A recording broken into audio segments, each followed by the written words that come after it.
À la une de l'actualité, la fermeture des frontières terrestres ivoiro-burkinabé a objectivement atteint ses limites. Au regard de l'accalmie de la situation sanitaire, c'est la conviction de l'ADP. L'Alliance pour la défense de la patrie demande au gouvernement d'envisager avec son voisin ivoirien la réouverture des frontières terrestres afin d'alléger la souffrance des populations des deux pays. Risque de paralysie dans le secteur du transport aérien au Burkina Faso à partir de demain. Le collectif des syndicats de l'aéronautique va en grève de 48 heures à partir de ce jeudi pour exiger la suspension et l'arrêt du projet de construction du nouvel aéroport confié au groupement français Méridien Aéroport de Marseille-Provence. Le gouvernement lui joue la carte de l'apaisement. Une délégation a rencontré les syndicats ce 25 août. La bonne nouvelle du jour nous vient de la région du Nord. La campagne agricole humide s'y déroule bien, de quoi augurer de bonnes perspectives en termes de rendement agricole. Charles Kabouré, Alain Traoré, Bertrand Traoré et Edmond Tapsoba seront les grands absents des premières et deuxièmes journées des éliminatoires de la Coupe du Monde Qatar 2022. Le sélectionneur national des étalons a rendu publique la liste officielle ce mercredi. Une liste de 27 joueurs qui suscite des doutes à plusieurs niveaux. Analyse et décryptage de notre sportif maison Madi Zongo à suivre dans ce journal. Voilà pour l'ossature de ce journal. Merci de nous suivre. Libérer le Burkina Faso de l'emprise de certains acteurs de la classe politique, c'est ce que propose le socle citoyen pour la libération, afin de venir à bout du terrorisme. Ce n'est pas l'unique offre politique mise en avant par ce nouveau parti politique. Un parti porté sur les fonds baptismaux hier 24 août. Il est présidé par David Moyenga, un visage assez bien connu de la scène politique burkinabé pour avoir été député sous la transition. La formation se veut d'obédience panafricaine et milite pour une refonte de l'État. Arsène Konditamde. Le socle citoyen pour la libération est un parti panafricain qui prône la rupture avec les pratiques aux antipodes des valeurs fondamentales de l'État de droit. Pour les leaders de cette nouvelle formation politique, l'État actuel est de type néocolonial et ne saurait garantir les intérêts des masses. Ils préconisent donc de substituer à l'appareil actuel une nouvelle administration plus soucieuse des intérêts du peuple. L'État que nous voyons là, c'est un État avec une empreinte, une ossature et une mission néocolonialiste qui est là. Des acteurs politiques de notre pays de 1960 aujourd'hui, chacun vient prendre cet appareil qu'il garde dans la même nature et il l'anime et puis il la laisse.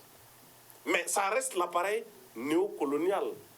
Mais nous pensons qu'il faut, aujourd'hui là, il faut déstabiliser cet État-là et puis remettre un autre État dont la mission, cette fois-ci, ça va être une mission dans l'intérêt, dans le développement. Depuis 2016, le Burkina Faso est affecté par une crise sécuritaire qui a fait de nombreux morts et plus d'1 million de déplacés. La mobilisation populaire est le seul moyen de mettre fin à cette crise, selon le socle. Cette crise-là, pour la résoudre, on a besoin d'une véritable mobilisation populaire. Vous n'avez pas encore vu ce sursaut national, hein? Est-ce qu'il y a eu un sursaut de ce type-là? Pour l'instant, non. Je sais qu'il y a des appels, mais il n'y a pas de sursaut. Pourquoi? La deuxième condition, c'est à cela que je voulais venir, c'est qu'il faut justement la légitimité des animateurs de l'État pour ne pas dire, mais du système en place, du pouvoir en place.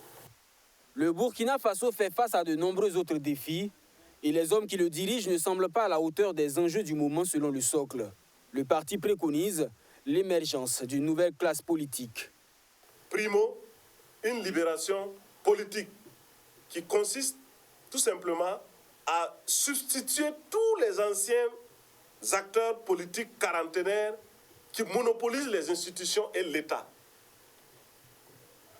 Et secondo, une libération du joug des intérêts coloniaux qui pèsent sur nos rapports au niveau international et également une libération nationale parce que notre pays aujourd'hui est attaqué et notre pays est envahi.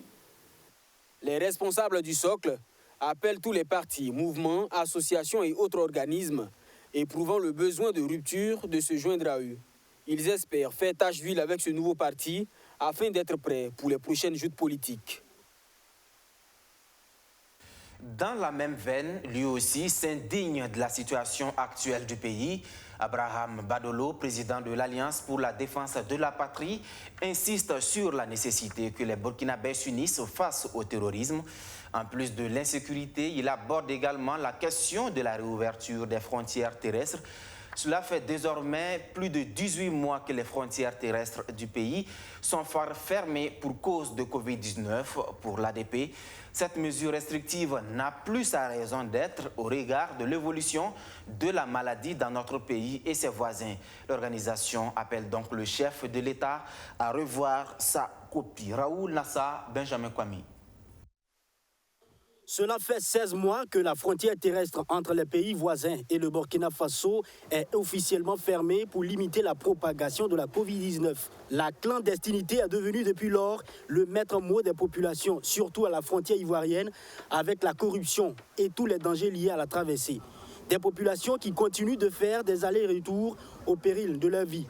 L'Alliance pour la défense de la patrie estime que cette mesure restrictive des libertés a atteint ses limites au regard des cas de contamination qui en baissent. Il faut alors réouvrir les frontières terrestres. 16 mois après la mise en œuvre de cette mesure, il est objectif aujourd'hui de reconnaître qu'elle a largement atteint ses limites. Nous interpellons le président Roch-Marc Christian Kaboré en ces termes, à analyser de près la baisse considérable du nombre de personnes touchées actuellement par la Covid-19 au Burkina Faso. Il s'avère nécessaire une concertation avec vos pairs des pays voisins d'ouvrir les frontières terrestres assorties de la présentation d'un résultat négatif au test Covid-19, comme il est le cas depuis plusieurs mois avec les voyageurs empruntant l'avion. Abraham Badolo et ses camarades ne sont pas restés insensibles à la situation sécuritaire actuelle du pays. L'ADP se sent indigné surtout suite aux dernières attaques intervenues à Marcoy, Touéni et Arbinda. La situation sécuritaire au Burkina Faso a atteint à ce jour un seuil inquiétant. Mais l'heure n'est pas à l'exacerbation des contentieux et des règlements de compte entre les clans politiques et les forces sociales. Soutient l'ADP. Il faut une unité de cœur et d'action pour venir à bout de ce mal qui a assez endeuillé les Burkinabés. Nous sommes en guerre. Et cette guerre est une guerre asymétrique.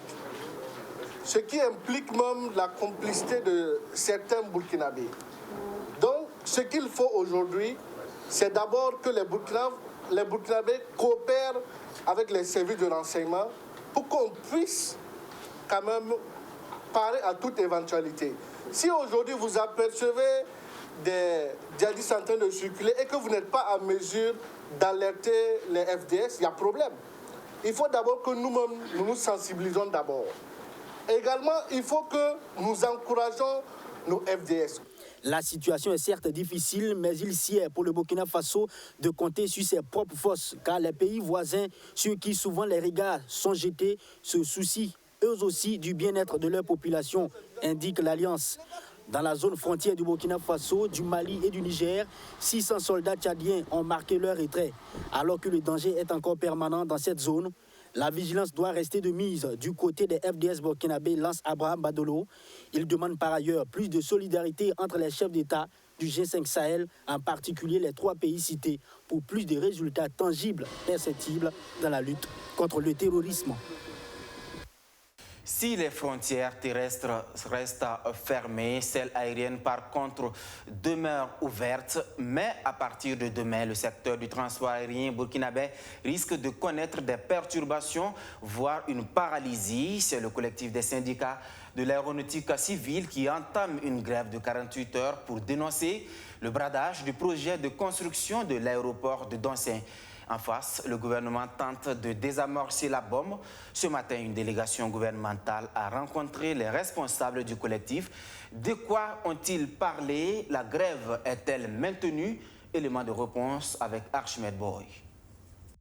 Vincent Dabilgou, ministre en charge des Transports, conduit ici la délégation du gouvernement qui rencontre ce mercredi 25 août le collectif des syndicats de l'aéronautique civile. Cette rencontre se tient la veille du début de la grève de 48 heures annoncée dans le monde de l'aéronautique civile.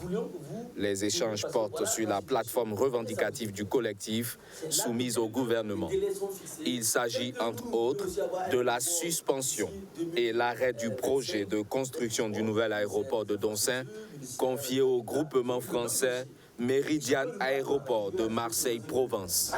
Tout en émettant des réserves, le collectif estime, au terme de ces 4 heures de discussion, que ces préoccupations ont été traitées par la partie gouvernementale. Maintenant, on va voir le contenu du PV pour pouvoir véritablement l'apprécier. Vous savez, les paroles là, ça part, mais l'écrit reste. Donc laissez-nous au moins voir ce qui a été dit en parole sous forme d'écrit et d'engagement de la part de la délégation du gouvernement sur instruction du Premier ministre pour pouvoir véritablement l'apprécier avec la base. C'est justement après cette consultation avec sa base que le collectif des syndicats de l'aéronautique civile décidera de la suite à donner à son combat, mais aussi et surtout du maintien ou non de son mot d'ordre de grève de 48 heures prévu pour débuter ce 26 août 2021. Ces organisations syndicales exigent par ailleurs du gouvernement des engagements pour qu'il n'y ait pas de licenciement des travailleurs liés à la disparition de certaines structures du secteur aéronautique dans le cadre du projet de convention du nouvel aéroport de Doncin. Le gouvernement n'acceptera pas de faire venir des mauvais vaccins pour tuer le peuple. C'est le Baloum Naba à Ouagadougou, le Baloum Naba de Yamtenga à Ouagadougou donc, qui sensibilise les populations à se faire vacciner contre la Covid-19. C'est en marge d'une campagne de sensibilisation lancée ce matin par le réseau national des associations intervenant dans le domaine de la santé. Un réseau qui veut donc s'associer à l'exécutif pour la réussite de la campagne nationale. Abdou Aziz Sari. Jusque-là, ces habitants de l'arrondissement 11 de Ouagadougou n'avaient pas confiance au vaccin contre la Covid-19 et hésitaient encore à se faire vacciner. Mais pour montrer qu'ils n'ont rien à craindre, le Baloum Naba de Yamtenga se fait administrer une dose du vaccin Johnson & Johnson pour servir d'exemple. Puis invite les populations à suivre son pas.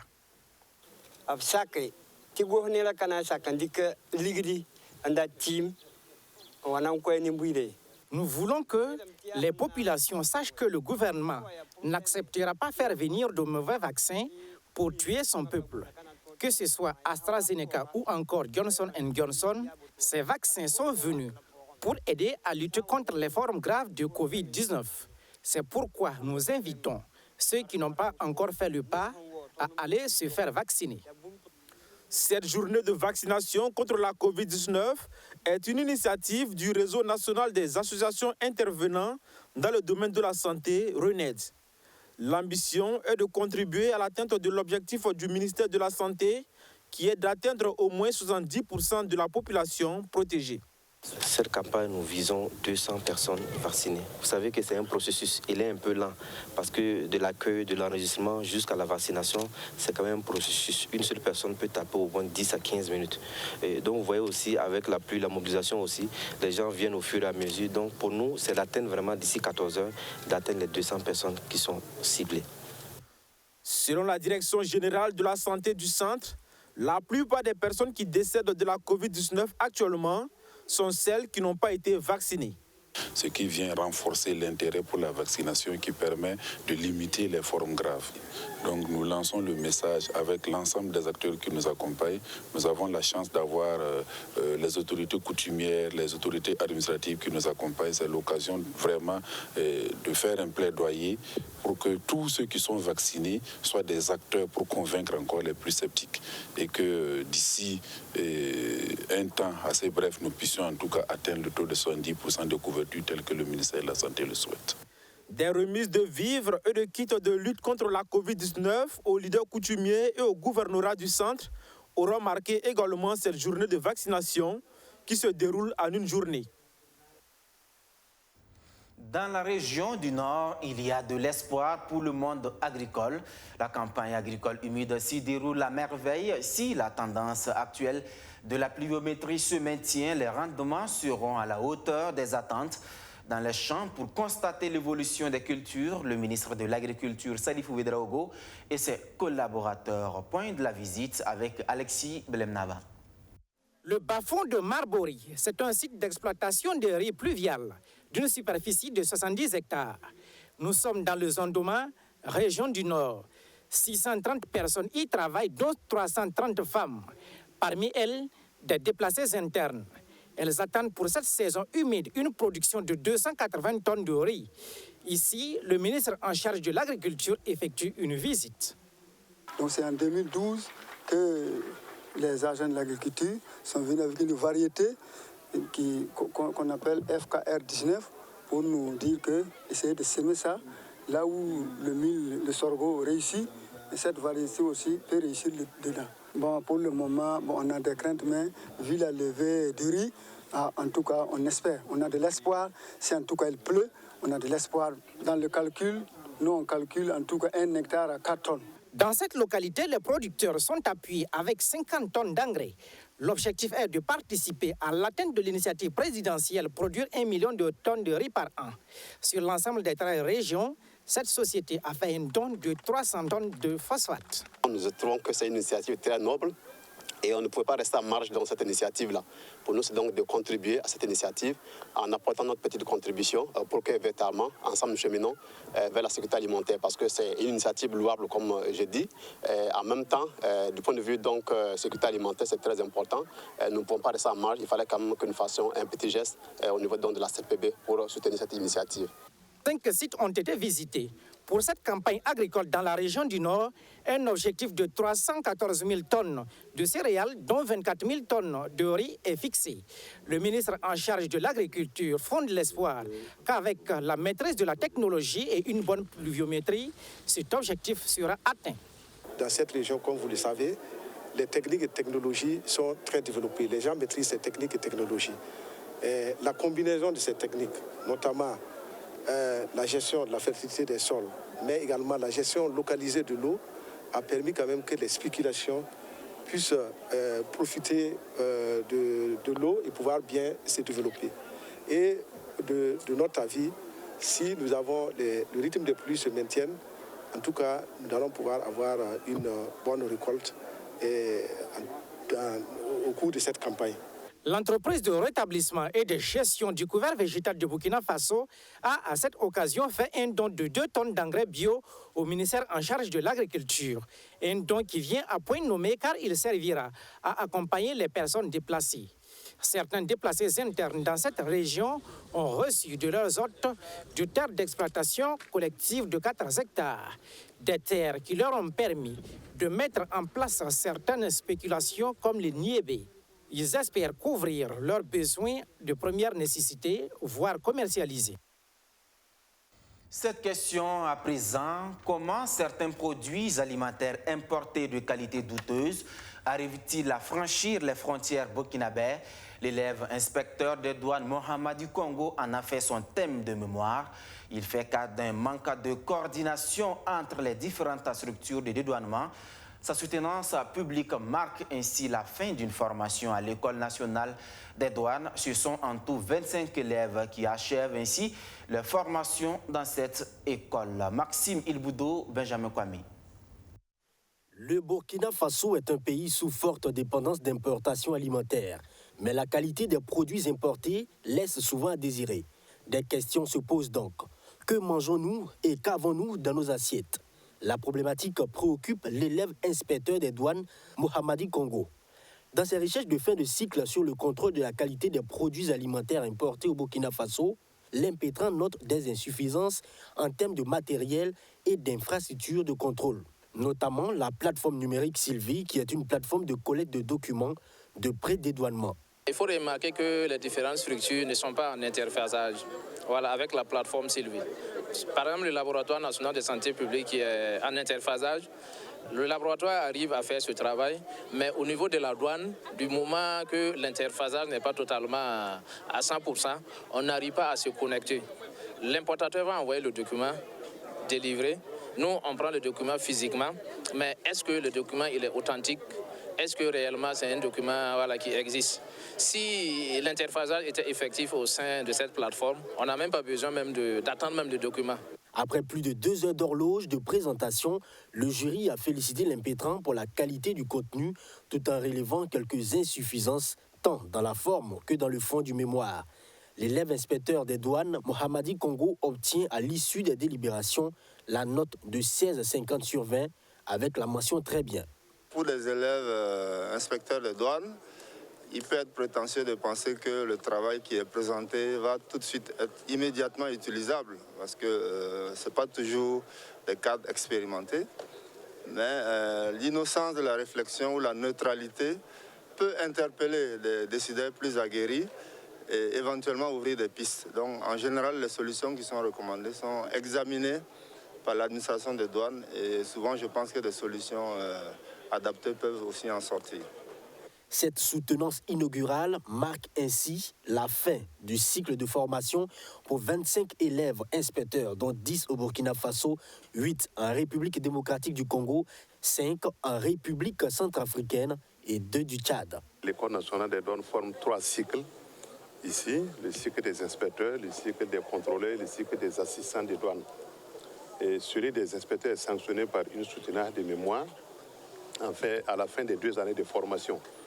Et cette année, nous avons 25 élèves inspecteurs qui viennent de 4 pays différents. Et chaque année, les thèmes de mémoire sont variés et ça parle des difficultés que les différentes administrations douanières rencontrent. Ces cadres viennent renforcer l'administration douanière en cette période où le ministère en charge des Finances cherche à mobiliser plus de recettes intérieures pour soutenir la politique nationale de développement. Je vous le disais en titre, la liste officielle des étalons dans le cadre des matchs éliminatoires à l'occasion de la Coupe du Monde Qatar 2022 a été dévoilée ce matin par l'entraîneur Kamou Malo. 27 joueurs sont donc convoqués et de grosses pointures manquent à l'appel. Charles Kaboré, Alain Traoré, Bertrand Traoré et Edmond Tapsoba ne seront pas de la partie. Madizongo, Abdou Aziz Sari. Le sélectionneur national Kamou Malo a publié ce 25 août la liste des joueurs convoqués pour les 2 premiers matchs des éliminatoires de la Coupe du Monde 2022 au Qatar. De prime abord, cette liste semble tourner la page de la génération 2006, dont les derniers représentants étaient Charles Kaboré et Alain Sibiri Traoré. En effet, les 2 milieux de terrain aujourd'hui libres de tout contrat ne sont pas parmi les retenus. L'autre fait frappant est aussi l'absence de 2 éléments de la colonne vertébrale du 11 burkinabé. Edmond Faisal Tapsoba du Bayer Leverkusen, l'homme fort de la défense, et Bertrand Isidore Traoré, le leader technique des étalons, ne seront pas du voyage au royaume chérifien pour cause de blessures. Nous pensons, le staff et moi, nous avons réfléchi que le véritable chantier, en tout cas, que nous avons dans cette équipe, des étalons, c'est surtout en son milieu de terrain. Et là, vous allez constater que nous avons fait appel à des jeunes garçons, en tout cas que nous espérons en tout cas pouvoir nous donner satisfaction, parce qu'on a absolument besoin d'injecter du sang neuf dans ce secteur de jeu. Visiblement, Kamou Malo n'a pas eu ce qu'il voulait avec ces jeunes. C'est pourquoi il a appelé des éléments comme Blati Touré, Adama Gira et Brian Dabo. Plus expérimentés et rompus à la haute compétition, ils sont à même de donner plus d'équilibre à cette équipe. Affronter le Niger et surtout l'Algérie à moins d'1 semaine est loin d'être une partie de plaisir. Pour cause de suspension du stade du 4 août, les étalons seront face au MENA le 2 septembre avant de défier les Fennecs le 7 septembre à Marrakech au Maroc. Ces matchs comptent pour les premières et deuxièmes journées des éliminatoires de la Coupe du Monde 2022, zone Afrique. Comme annoncé, notre sportif maison Madi Zongo est sur ce plateau pour nous décrypter cette actualité. Madi, bonsoir et bienvenue sur ce plateau. Merci Razak, c'est un plaisir. Merci. Alors, pour les premières et deuxièmes journées des éliminatoires de la Coupe du Monde Qatar 2022, le sélectionneur national a décidé de ne pas composer avec des joueurs classiques comme Charles Kaboré. Alors, est-ce la fin de la génération de 2006? Mais c'est tout comme je pense qu'on a véritablement plus ou moins tourné la page de cette génération qui est mise en place un certain 7 octobre 2006 par Saboteur, qui avait battu donc la grande équipe du Sénégal 1-0 et qui a connu ses pointes avec donc la finale de la CAN en 2013 et la 3e place en 2017 avec l'apport de plus jeunes.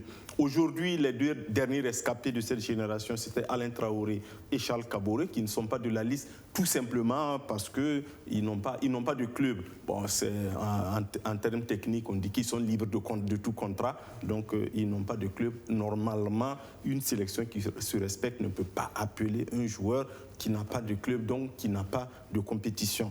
Donc, est-ce que c'est la fin? Je ne sais pas. Charles est en France, il est en train de chercher un club, Alain aussi, mais je crois qu'il est temps que le Burkina, les étalons apprennent à se passer de ces joueurs parce qu'ils ont tout donné, ils nous ont fait plaisir.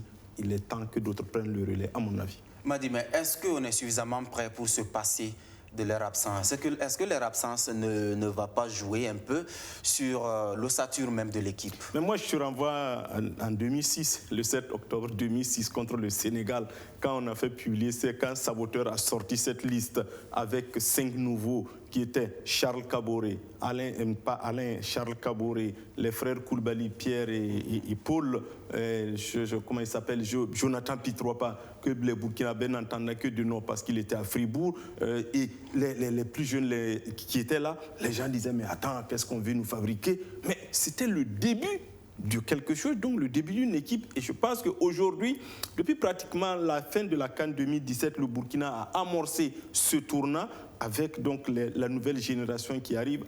Bertrand Traoré me semble être le leader technique. Il y a de têtes fortes comme Edmond Faisal Tapsoba qui sont là. Vous avez quand même des joueurs un peu plus âgés comme Brian Dabo, parce que lui quand même il a, je crois, justement, Brian Dabo, Blati Touré, oui. Adama Guira.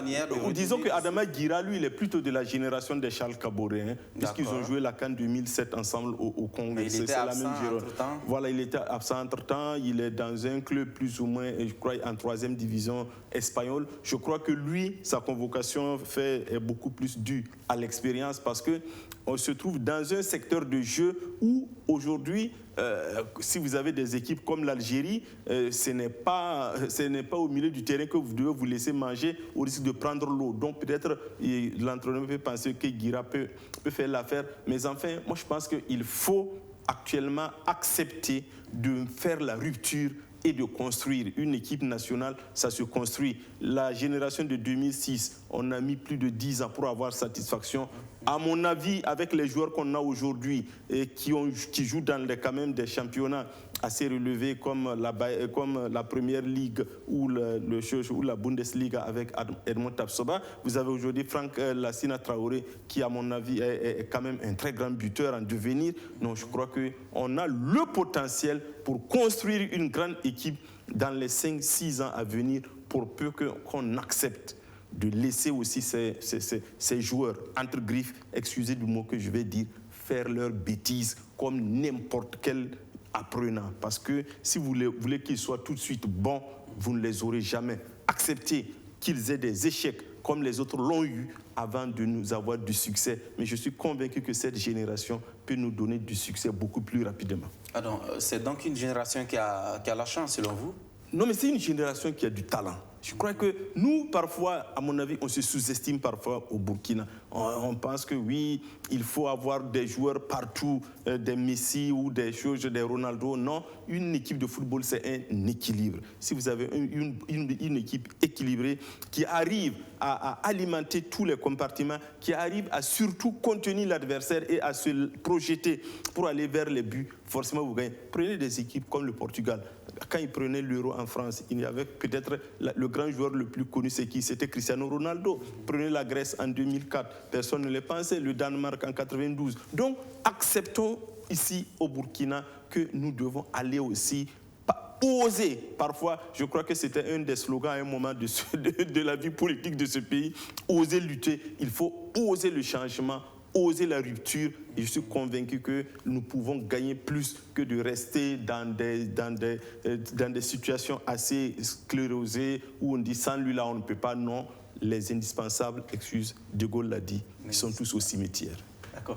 Merci donc à Madi Zongo, notre sportif maison, qui vient d'analyser la liste officielle des étalons dans le cadre des éliminatoires de la prochaine Coupe du Monde. Fin de ce journal. Merci à tous de l'avoir suivi. Merci de votre fidélité depuis Oundé dans le TUI. À demain pour d'autres actualités. Bonsoir.